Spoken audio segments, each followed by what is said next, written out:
Welcome back to Maya 2018 Basics.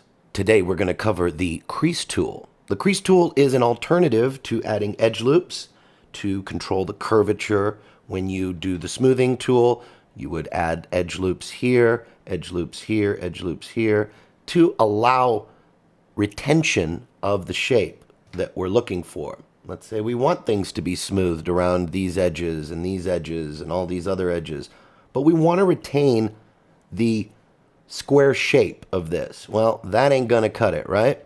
So if we add edge loops, mesh tools, tear it off, bring it here, add an edge loop, add edge loop here, and an get away,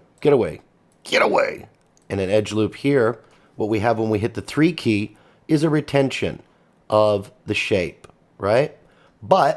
And that's great, but sometimes you want to keep file sizes down and you want to still have that resolution. Well, that's where the Crease Tool comes into play, ladies and gents.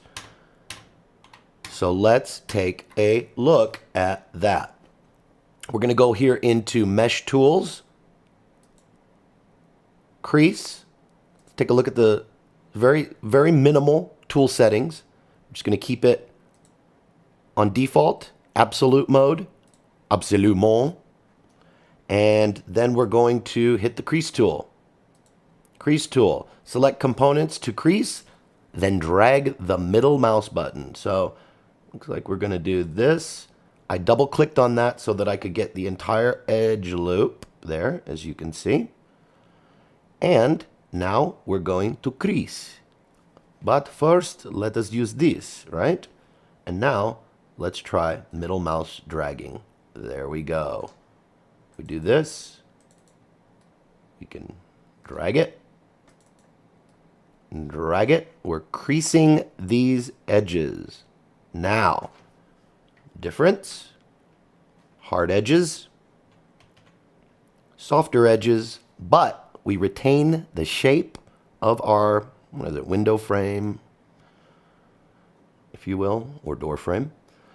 And there you go. That's the Crease Tool, a way to keep resolution high, but keep the file size low and minimize having to use edge flow, edge loops, things of that nature. I would say, for the most part, you want to use edge loops.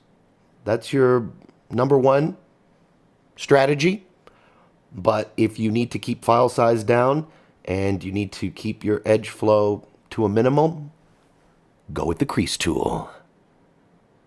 Enjoy your day. Thank you.